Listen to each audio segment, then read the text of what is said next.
Hey, j'ai lancé un Discord et un Tipeee. Si tu veux me soutenir, c'est par ici. Salut à toi, aujourd'hui on s'intéresse à un sujet très important si tu as des jambes et que tu les utilises au quotidien. Oui, je sais, ça semble con dit comme ça, et c'est fait exprès. L'équilibre n'est pas la qualité qui fait le plus rêver. On se dit pas, un jour, je saurais hyper bien tenir en équilibre. À la rigueur, on pense à l'agilité, qui peut y être liée, je te l'accorde volontiers. Mais être fort, musclé, rapide, souple, endurant, ce sont les qualités qui viennent le plus facilement en tête quand on pense aux sportifs. Pas de surprise donc malheureusement à ce que l'équilibre soit bien souvent négligé par ces derniers. Bon, et si on remédiait à ça ?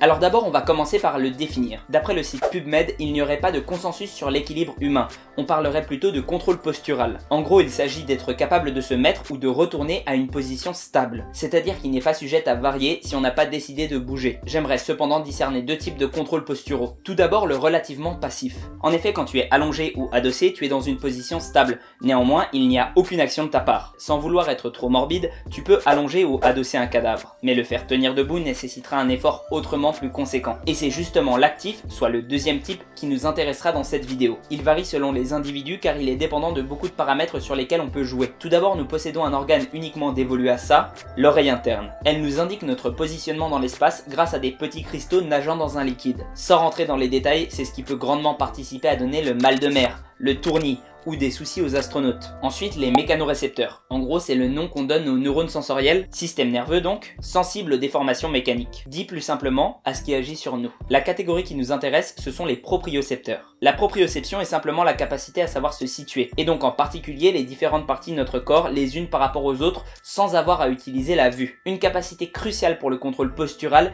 et pour les athlètes voulant être performants, tu l'auras deviné. Ces propriocepteurs donc agissent de façon autonome et transmettent l'information de façon bien souvent subconsciente à notre cerveau, pour que ce dernier agisse en conséquence et active les bons muscles pour rétablir l'équilibre. Plus les propriocepteurs auront rencontré de situations différentes, et souvent, plus le cerveau sera à même de prendre les bonnes décisions pour ce rétablissement. D'ailleurs, parlons des muscles posturaux. Ces derniers sont pour la plupart internes et donc invisibles, ce qui peut expliquer le peu d'intérêt que certains bodybuilders ont pour les développer. Néanmoins, il n'en demeure pas moins très important. Ils sont en effet à la fin de la chaîne de l'équilibre. Ils permettent le contrôle postural actif par leur action et donc le retour à un état stable. Tu vas me dire, ok, mais quel intérêt à développer tout ça? Eh bien quand on sait que la majorité des blessures du bas du corps sont dues à un défaut d'équilibre, notamment tout ce qui est entorse, quelques luxations, etc. On peut se dire que ça vaut le coup, non? Bon, maintenant résumons. Pour avoir un bon équilibre, il nous faut principalement trois choses. Une oreille interne qui fonctionne mais qui ne nous influence pas trop. Ne pas avoir de trauma crânien peut être un plus. Des propriocepteurs qui ont vu du pays et des muscles posturaux costauds. Pour la première, je t'avoue que ça n'est pas tant du domaine sportif. Alors, ça va venir, mais je peux rien faire pour toi. Pour les deux suivantes, en revanche, je peux t'aider. Afin d'entraîner tes propriocepteurs, rien de mieux que d'utiliser des surfaces de plus en plus instables. Au départ, rien de complexe, simplement te tenir sur un seul pied,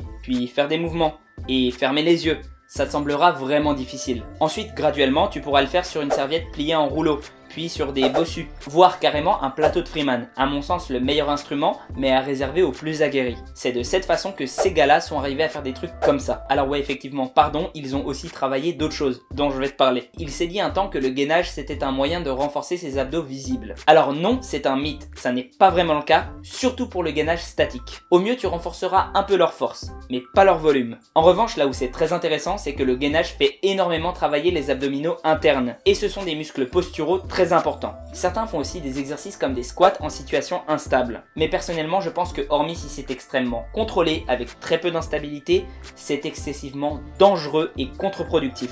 C'est d'ailleurs pour ça que je déconseille fortement de mettre des chaussures telles que celle-ci pour les entraînements des jambes. Il faut être stable sur le sol pour éviter les blessures bêtes. D'autant que bon, c'est quasiment dépourvu d'intérêt. Tu ne peux pas te mettre en situation assez instable pour stimuler les mécanorécepteurs et pas en situation assez stable pour travailler de façon correcte. Car oui, même si le boulot de proprioception, d'équilibre est très important, mal pratiqué trop fréquemment et s'il prend le dessus sur tout le reste, il risque d'être très délétère pour la force. Il va donc falloir conserver un certain équilibre entre les qualités. Équilibre. Vous l'avez? Note à soi-même, arrêtez les blagues.